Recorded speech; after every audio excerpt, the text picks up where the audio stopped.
इस वक्त social media के ऊपर एक इंतहाई अफसोसनाक खबर गर्दिश कर रही है। खबर है पाकिस्तान के सबसे बड़े शहर कराची में से, जहां पर एक मजलूम बाप का कहना है कि एक मुबैना पुलिस मुकाबले में पुलिस ने उनके 16 साल बेटे को सीधे गोली चलाते हुए हलाक कर दिया है।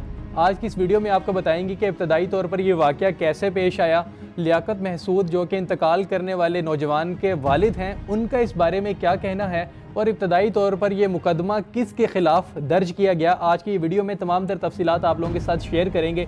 सबसे पहले बात करते हैं कि यह वाक़या कैसे पेश आया। गुज़श्ता रोज़ कराची के इलाके औरंगी टाउन के करीब यह वाक़या पेश आया।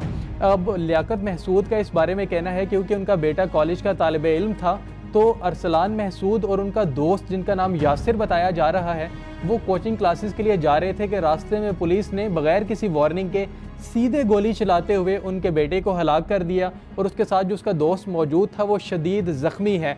अब इब्तदाई तौर के ऊपर इस मुकदमे को एक चोरी का रंग देने की कोशिश की गई, लेकिन बाद में ये मुकदमा पुलिस के ख़िलाफ़ ही दर्ज किया गया। अगर आप सोशल मीडिया यूज़ करते हैं तो आपने ये वीडियो ज़रूर देखी होगी।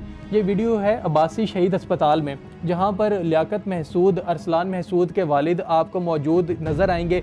उनके कपड़ों के ऊपर भी पाकिस्तान का झंडा लगा है और वो चीख चीख के कह रहे हैं कि मेरे साथ जुल्म हुआ, मेरे साथ नाइंसाफ़ी हुई, मुझे इंसाफ दिया जाए। और वो अपनी कम्युनिटी के लोगों से कहते हैं कि मेरे साथ नाइंसाफ़ी हुई और मुझे इंसाफ दिलाने के लिए तमाम लोग इकट्ठे हों। अब आपको बात करते हैं मुदई की। मुदई का इस बारे में क्या कहना है, जो कि अरसलान के अपने ही चचा हैं जिनका नाम बादशाह खान है। लेकिन उससे पहले आपको अरसलान के वालिद के बारे में बताते हैं। अरसलान के वालिद लियाकत महसूद भी पाकिस्तान तहरीक इंसाफ के रहनुमा हैं। अगर आप बात करें तो देखें कि पाकिस्तान तहरीक इंसाफ जिन्होंने हमेशा अपनी सारी जद्दोजहद इंसाफ के नाम पर की, उनके एक रहनुमा के साथ ऐसा वाक़या पेश आना।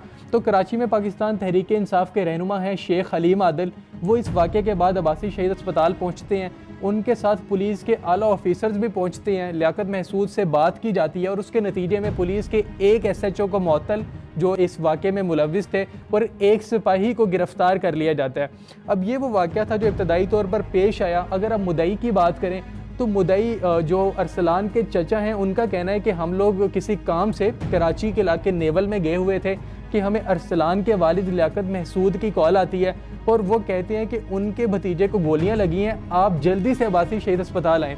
कहते हैं जब हम अब्बासी शहीद अस्पताल पहुँचते हैं तो हम देखते हैं कि हमारा 16 साला भतीजा स्ट्रेचर पर लेटा हुआ है और वो इंतकाल कर चुका है और उसकी लाश वहाँ पे पड़ी होती है।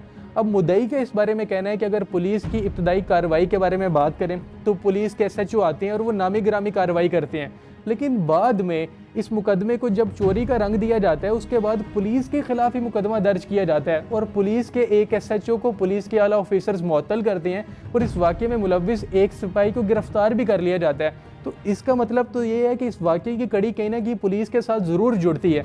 अगर सोशल मीडिया की बात करें तो सोशल मीडिया के ऊपर भी इस वाक़े को शदीद तनकीद का निशाना बनाया जा रहा है, क्योंकि गुज़श्ता वक्त में भी कराची में एक ऐसा ही वाक़या पेश आया था। उसमें मौजूद जो शख्स था शायद उसको भी अभी तक इंसाफ नहीं मिला। तो सोशल मीडिया के ऊपर इस बात को उठाया जा रहा है कि अरसलान को इंसाफ कैसे मिलेगा।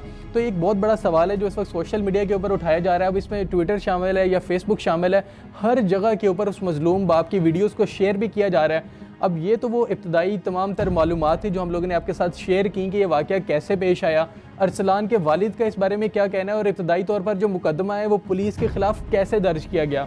लेकिन सबसे बड़ा सवाल ये होता है क्या अरसलान के वालिद को इंसाफ मिल सकेगा और ये मामला किस तरफ जाएगा। अब मुझे और मेरी टीम को दीजिए इजाज़त। अपना बहुत सारा ख्याल रखिएगा। अल्लाह हाफ़िज़।